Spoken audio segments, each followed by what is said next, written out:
Hey guys, तो चलिए आज के कुछ इंपॉर्टेंट करंट अफेयर डिस्कस कर लेते हैं। तो सबसे पहले हम डिस्कस करेंगे फिनोम इंडिया नेशनल बैंक। अभी रिसेंटली इसको एस्टेब्लिश किया गया है गवर्नमेंट ऑफ इंडिया के द्वारा।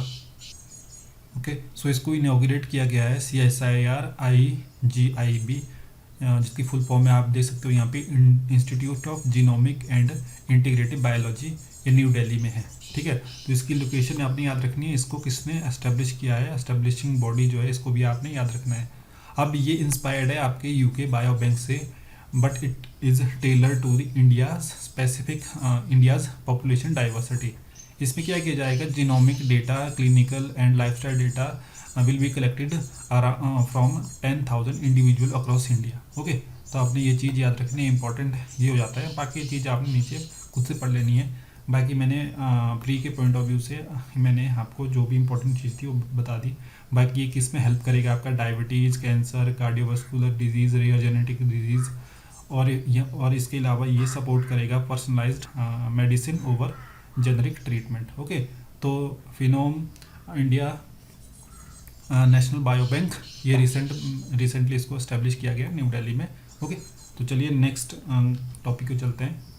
सो नेक्स्ट जो टॉपिक है ये है India's first equine disease free compartment. Okay, so ये देखो, equine disease free compartment, it is a scientifically managed and internationally recognise zone where sub population of horses, okay, सब जो यहाँ वहाँ पे जो पॉपुलेशन की हॉर्सेज है, they are maintain free from specific infectious disease.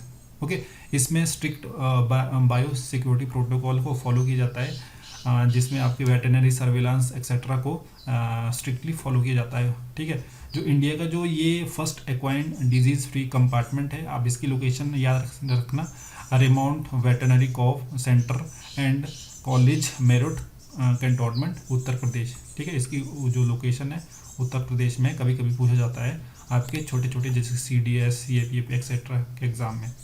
इसको रिकॉग्नाइज किया गया है World Organisation for Animal Health on 3 जुलाई 2025। ठीक है, लोकेशन याद रखनी है ये, और ये किससे रिलेटेड है, आपका हॉर्सेस से रिलेटेड है। एक ऐसा प्लेस होता है जहाँ पे हॉर्सेस की पॉपुलेशन को फ्रॉम वेरियस इन्फेक्शियस डिजीज से फ्री रखा जाता है। ओके, जो नेक्स्ट जो करंट अफेयर का टॉपिक हम डिस्कस करेंगे ये है आपका ब्रिक्स समिट से। रिसेंटली देखो 17th ब्रिक्स समिट हुई थी। ठीक है, ये आपने याद रखना है कौन सी समिट है, अभी ये 17th ब्रिक्स समिट है। इसकी जो लोकेशन आप देख सकते हो यहाँ पे रियो दी जनेरियो ब्राज़ील में हुई थी। ठीक है, ये भी आपने याद रखना है। इसके अलावा थीम काफ़ी इंपॉर्टेंट है, क्योंकि थीम पूछी जा रही है। अभी रिसेंट का जो एग्ज़ाम हुआ था UPSC में, उसमें भी थीम के बारे में एक क्वेश्चन पूछा गया था। तो ग्लोबल साउथ ये आपने याद रखना है, बाकी उस टाइम आपको याद आ जाएगा। ठीक है, तो इसके फुल फॉर्म देख लेते हैं यहाँ पे, strengthening global south cooperation for more inclusive and sustainable governance. अब सिग्निफिकेंस क्या है इसका, ये फर्स्ट इवेंट थी आफ्टर ब्रिक्स एक्सपेंशन।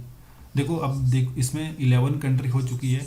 ठीक है, जो इनिशियली इसमें ब्राज़ील, रशिया, इंडिया, चाइना और साउथ अफ्रीका था, लेकिन जो न्यू मेंबर आप देख सकते हो यहाँ पे, Egypt, Ethiopia, Iran, UAE and Indonesia. ठीक है, अब इसमें देखो इंपॉर्टेंट कुछ डेक्लेरेशन भी साइन हुई है। ठीक है, रियो दी जनेरियो डेक्लेरेशन, जिसमें जो मेंबर जो लीडर्स थे उन्होंने एम्फसाइज किया है UNSC reform, IMF, world bank etcetera में इन्होंने रिफॉर्म की मांग करी है। इसके अलावा कुछ एडॉप्शन भी हुई है इस समिट में, जैसे BRICS leader framework, declaration on climate finance, और दूसरा यहाँ पे इन्होंने एक स्टेटमेंट रिलीज़ करी है, BRICS leader statement on global governance of AI। ठीक है, तो 17 ब्रिक्स समिट अभी रिसेंट हुई है, कहाँ पे, ब्राज़ील के रियो दी जनेरियो में। थीम आपने याद रखनी है, अब कितने मेंबर हैं। ठीक है, और आपने कुछ इंपॉर्टेंट जो यहाँ पे आउटकम है उसके बारे में देख लेना है। बाकी ब्रिक्स के बारे में आपने देख लेना है अच्छे से। ठीक है, अब जो नेक्स्ट जो हम टॉपिक डिस्कस करेंगे ये है ग्रीम इतिहास के बारे में। अभी रिसेंटली ये न्यूज़ में था ये टर्म, ये जो टर्म है रिलेटेड है इंडियन एंडेंजर्ड लेबर से। ठीक है, जो ये लेबर्स थे 19th सेंचुरी में ये ब्रिटिश कॉलोनी में काम करने गए थे इंडिया से। ठीक है, तो इनको ग्रीम इतिहास कहा जाता है।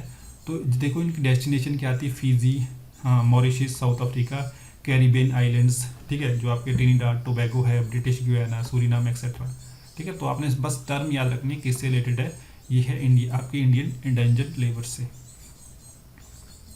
अब एक और इम्पॉर्टेंट करंट अफेयर हम डिस्कस करेंगे, ये है आपका 3/35 इनिशिएटिव, ठीक है। इसको किसने लॉन्च किया करा है, आपका WHO ने लॉन्च किया गया है, ठीक है। काफ़ी इंपॉर्टेंट टर्म है, यूपीएससी में पूछा जा सकता है।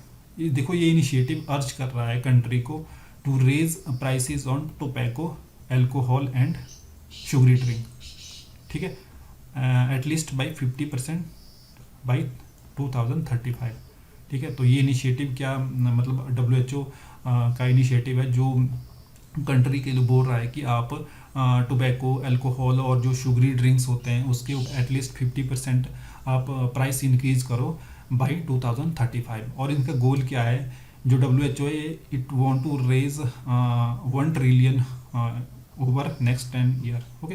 तो बस आपने ये इनिशिएटिव याद रखना है किससे रिलेटेड है ये। So this was all about today's discussion. I hope you like it. Thank you very much.